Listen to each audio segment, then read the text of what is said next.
कहानी की शुरुआत एक आदमी को दिखाते हुए होती है जो कि खुद को एक चाकू से मार रहा था। तभी वहां पर उसकी बेटी आ जाती है और उसे ऐसा करने से रोकने लगती है, लेकिन वो आदमी चाहकर भी खुद को रोक नहीं पा रहा था। इसके बाद हमें वहां पर कुछ चैंटिंग्स की आवाज सुनाई देती है और तभी हमें उस आदमी के पीछे एक डीमन दिखाई देता है, जिससे ये बात साफ हो जाती है कि ये डीमन ही उस आदमी से ये सब करवा रहा है।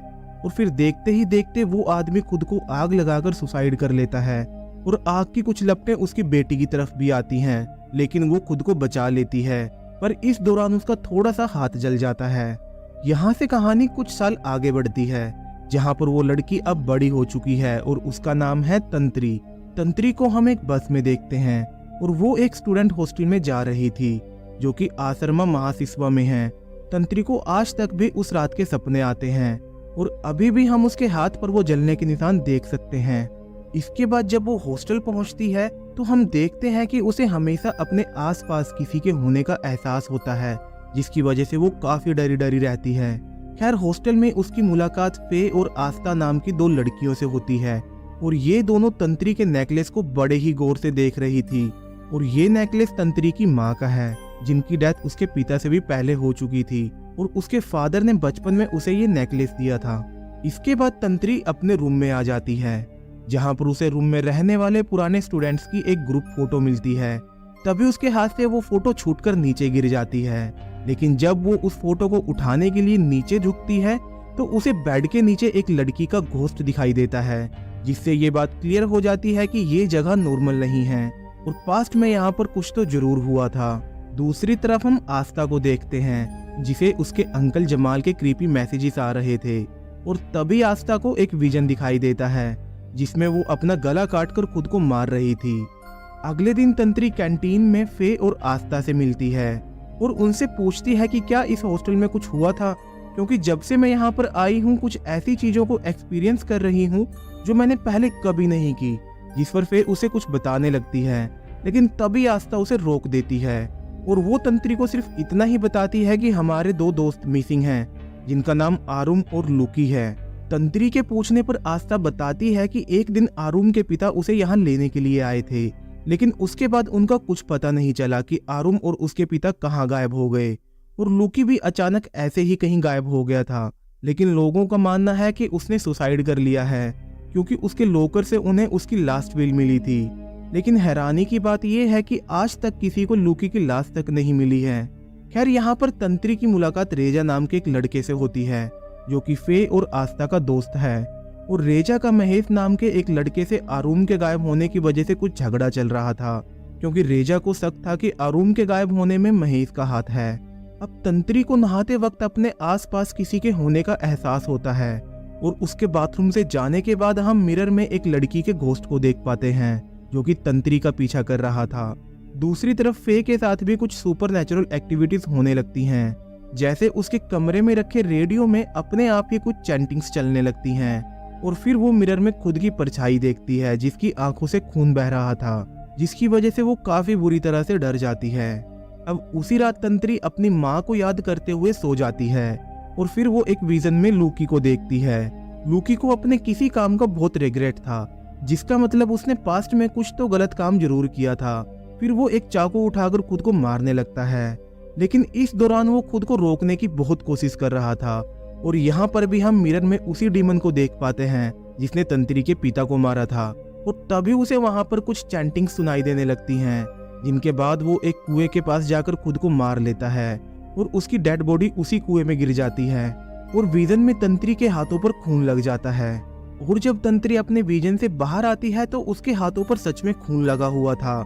इसके बाद जब वो बाकी लोगों के साथ कुएं के पास जाकर देखती है तो उन्हें वहां पर सच में लुकी की लाश पड़ी हुई मिलती है, जिसका मतलब तंत्री को जो कुछ भी अपने विजन्स में दिखाई देता था वो सब सच होता था।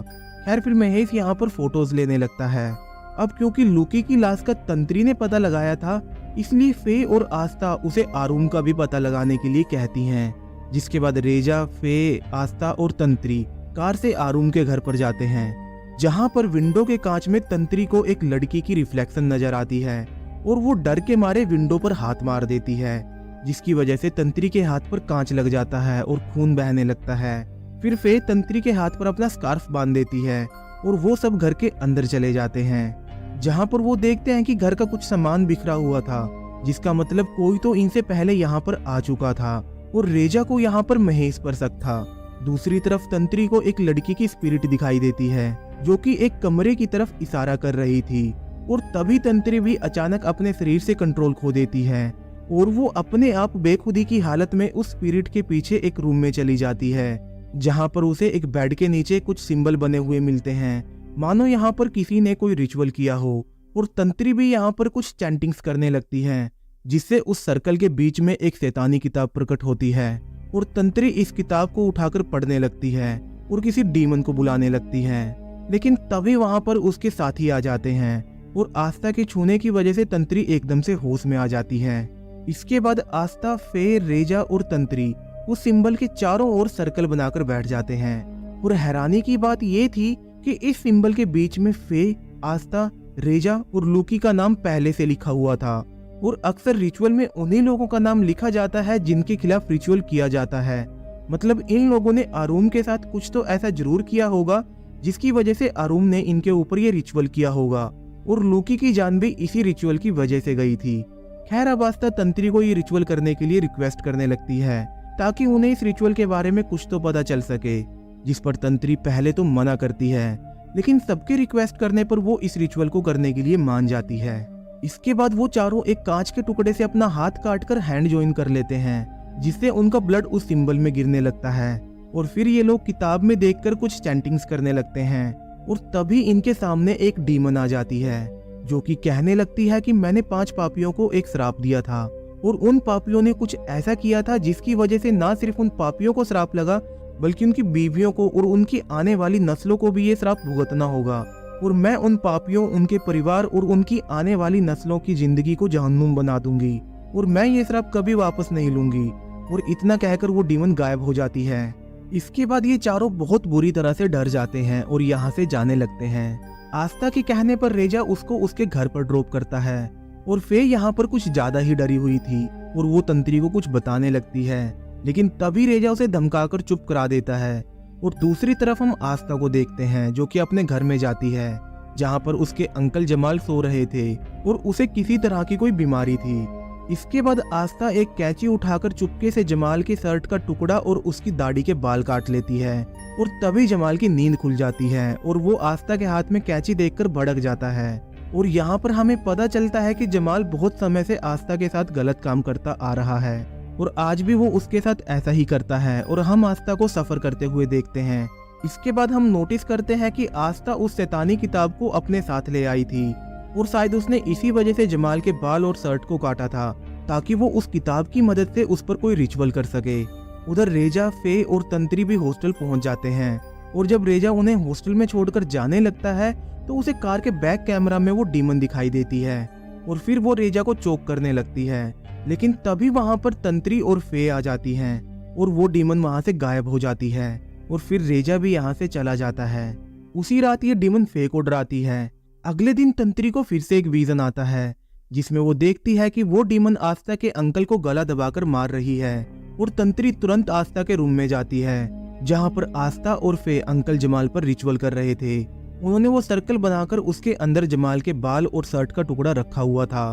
तंत्री उनसे वो किताब वापस मांगती है और उन्हें समझाती है कि ये सब कोई खेल नहीं है, लेकिन वो दोनों तंत्री को वो किताब देने से मना कर देती हैं। और यहाँ पर फे तंत्री को कहती है कि आस्था का अंकल बहुत बुरा इंसान है और वो बचपन से ही उसके साथ गलत काम कर रहा है, जिसकी वजह से एक बार तो आस्था को अबॉर्शन तक करवाना पड़ा था।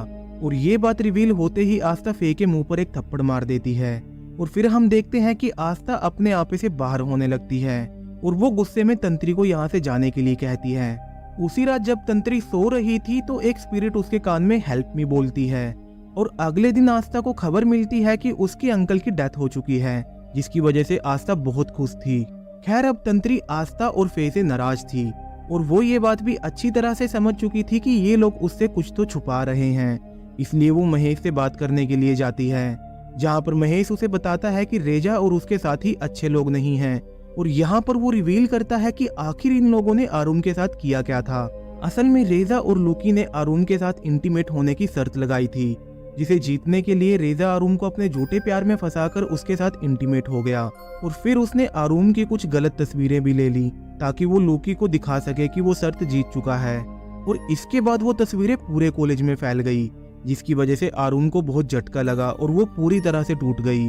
और यहाँ पर गौर करने वाली बात यह है कि आस्था खुद एक विक्टिम है, लेकिन फिर भी उसने आरुम के स्पॉट में आवाज तक नहीं उठाई। और इसके बाद महेश तंत्री को वो फोटोज देता है जो उसने कुएं के पास खींची थी। और इन फोटो में तंत्री अपने पीछे आरुम की स्पिरिट को देख पाती है, जिसका मतलब जो स्पिरिट तंत्री से मदद मांग रही थी वो आरुम की ही स्पिरिट थी। और फिर महेश तंत्री को आरुम की फोटो भी दिखाता है, जिनमें आरुम के पीछे वो डीमन खड़ी हुई दिखाई दे रही थी। और तंत्री उस डीमन को देखते ही कहती है, दिस इज सुरुगाना। दूसरी तरफ हम आस्था को देखते हैं, जो कि तंत्री और महेश को आपस में बात करते हुए देखकर जेलस हो जाती है, क्योंकि महेश पहले उसका बॉयफ्रेंड हुआ करता था। लेकिन जब आस्था ने आरुम का साथ नहीं दिया तो महेश ने उसे ब्रेकअप कर लिया। लेकिन आस्था अभी भी उसे चाहती थी, जिसकी वजह से आस्था तंत्री के कमरे में जाती है और वहां से उसके बाल और कुछ सामान वगैरह उठा लेती है ताकि वो तंत्री के खिलाफ रिचुअल कर सके। और फिर यहाँ पर आस्था को रोकने की कोशिश करती है, लेकिन आस्था उसकी एक नहीं सुनती और अपने कमरे में जाकर तंत्री के खिलाफ रिचुअल करने लगती है। और फिर आस्था पोजेस्ड होने लगती है और इस दौरान फेर लगातार उसे ऐसा करने से रोक रही थी, जिसकी वजह से आस्था को गुस्सा आता है और वो फे के बाल काटकर सर्कल में रख देती है, जिसकी वजह से फे डरती हुई वहां से भागने लगती है। और हम उसके पीछे डीमन को जाते हुए देखते हैं, जो कि उसे हवा में उठाकर उसकी दोनों आंखें फोड़ देती है।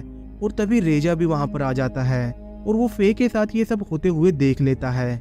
इसके बाद सीन फिर से तंत्री और महेश पर फोकस होता है, जहां पर तंत्री बताती है कि सुरुगाना उस किताब का नाम है जो उसे आरुम के घर से मिली थी और आस्था शुरू से उस किताब को हासिल करना चाहती थी। और आरुम के गायब होने के बाद आस्था ही उसके घर पर गई थी और इसी वजह से आरुम के घर पर सभी सामान बिखरा हुआ था। लेकिन बहुत ढूंढने पर भी जब आस्था को वो किताब नहीं मिली तो उसने तंत्री का सहारा लिया। मतलब आस्था शुरू से एक प्लान के तहत काम कर रही थी, जिसमें उसने तंत्री को फंसाकर उसके जरिए किताब को हासिल कर लिया। तभी तंत्री को फिर से एक विजन दिखाई देता है। इस विजन में 5 आदमी मिलकर एक लड़की के साथ जबरदस्ती कर रहे थे, जिसके बाद वो लड़की इस किताब की मदद से उन 5 आदमियों को श्राप दे देती है। इस श्राप के मुताबिक उन 5 को जिंदगी में कभी सुकून नहीं मिलेगा और साथ ही साथ इन 5 की बीवियां भी शापित होंगी और उनकी आने वाली नस्लें भी शापित ही रहेंगी।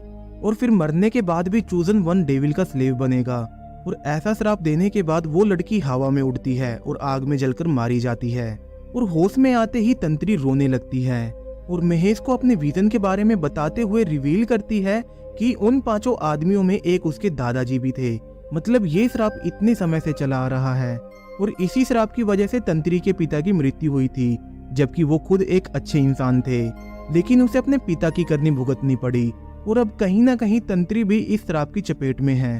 अब यहाँ पर महेश तंत्री से कहता है कि हमें मिलकर आरुम की स्पिरिट की मदद करनी चाहिए, क्योंकि उसकी आत्मा हमेशा तंत्री के पीछे खड़ी हुई दिखाई देती है, यानी उसे तंत्री से कुछ तो मदद चाहिए। जिसके बाद वो दोनों आरुम के घर पर जाते हैं। दूसरी तरफ हम आस्था को देखते हैं, जो कि उस किताब से देखकर रिचुअल किए जा रही थी और फिर वो उस डीमन को तंत्री को मारने के लिए कहती है, लेकिन वो डीमन तंत्री को छू तक नहीं पाती, जिसका कारण शायद उसकी माँ का नेकलेस था, जिसके चलते डीमन गुस्से में बहुत जोर से चिल्लाती है और चिल्लाने की वजह से विंडो का कांच टूट जाता है और उसका एक टुकड़ा महेश के सर में घुस जाता है, जिसकी वजह से वो बेहोश हो जाता है। तभी तंत्री को वहां पर फिर से आरुम की स्पिरिट दिखाई देती है, जो कि उसे एक कमरे की तरफ इशारा कर रही थी। और जब तंत्री उस रूम में जाती है तो उसे एक विजन दिखाई देता है, जिसमें वो देखती है कि आरुम रेजा, लूकी और उसके साथियों से बदला लेने के लिए ये रिचुअल कर रही थी। लेकिन तभी वहां पर आरुम के पिता आ जाते हैं, जो कि उसे ऐसा करने से रोक देते हैं और उसे एक कमरे में चैन से बांध देते हैं। लेकिन तब तक वो डीमन आरुम को पोजेस्ट कर चुकी थी और फिर वो डीमन आरुम के पिता को मार देती है। और तभी तंत्री विजन से बाहर आ जाती है और वो देखती है कि आरुम के पिता की लाश अभी तक वहीं पर पड़ी हुई है और आरुम भी उस कमरे में चैन से बंधी हुई है। मतलब आरुम जिंदा तो थी, लेकिन वो अभी तक पोजेस्ड हालत में थी। फिर तंत्री आरुम को चैन से आजाद कराने की कोशिश करने लगती है, लेकिन तभी वहां पर आस्था आ जाती है, जो कि अब पूरी तरह से डीमन के कंट्रोल में थी और वो तंत्री को आरुम को आजाद करने से रोकने लगती है।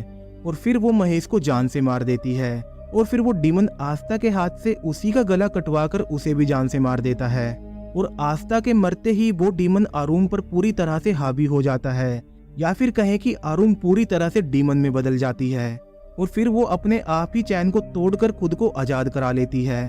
और फिर वो तंत्री को अपने साथ अपनी दुनिया में चलने के लिए कहती है। वो कहती है कि इस दुनिया में तुम हमेशा अकेली रहोगी। अगर तुमने कभी शादी करके या बच्चे पैदा करके कर्ज को तोड़ने की कोशिश की तो मैं फिर से लौट आऊंगी और फिर से ये बर्बादी शुरू हो जाएगी। मतलब यहाँ पर तंत्री वही इंसान थी जिसे डेविल का स्लेव बनना था। खैर तभी तंत्री पास में पड़े एक चाकू से आरुम को स्टैब कर देती है, जिससे आरुम मारी जाती है और वो मरते वक्त तंत्री को थैंक यू भी बोलती है। इसके बाद कुछ दिनों बाद का सीन दिखाया जाता है, जहाँ पर हम देखते हैं कि रेजा को पुलिस ने अरेस्ट कर लिया है क्योंकि उसने आरुम के जैसी कई लड़कियों के साथ गलत किया था। और फिर हमें तंत्री का पास्ट दिखाया जाता है, जहाँ पर हमें पता चलता है कि कैसे तंत्री की माँ ने तंत्री को बचाने के लिए खुद को सैक्रिफाइस कर दिया था।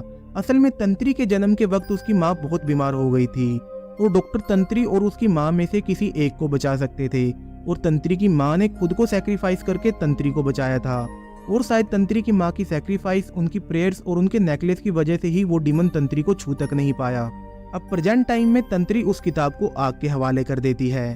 दूसरी तरफ हम फे को देखते हैं, जो कि अभी भी जिंदा थी, लेकिन वो अपनी दोनों आंखें खो चुकी थी और वो इस वक्त एक हॉस्पिटल में थी और उसे वहां पर भी वो चैंटिंग सुनाई दे रही थी और फिर उसकी आंखों से खून बहने लगता है। दूसरी तरफ रेजा को भी जेल में वो चैंटिंग सुनाई दे रही थी और वो सलाखों पर सर पटक रहा था। इसके बाद हम तंत्री को बस में जाते हुए देखते हैं, जहां पर जब उसकी आंख खुलती है तो उसके हाथ में वो किताब अपने आप वापस आ गई थी, जिसका मतलब कि इस किताब और इस श्राप को खत्म नहीं किया जा सकता। और बस में बैठे सभी लोग तंत्री को घोस्ट के जैसे नजर आ रहे थे। और मूवी की एंडिंग में हम फे को देखते हैं, जिसने अजीब से कपड़े पहने हुए थे और उसकी आंखें भी अब लाल हो चुकी थी, जिसका मतलब उस डीमन ने अब फे को पोजेस्ट कर लिया था। और इसी के साथ ये मूवी यहीं पर खत्म हो जाती है।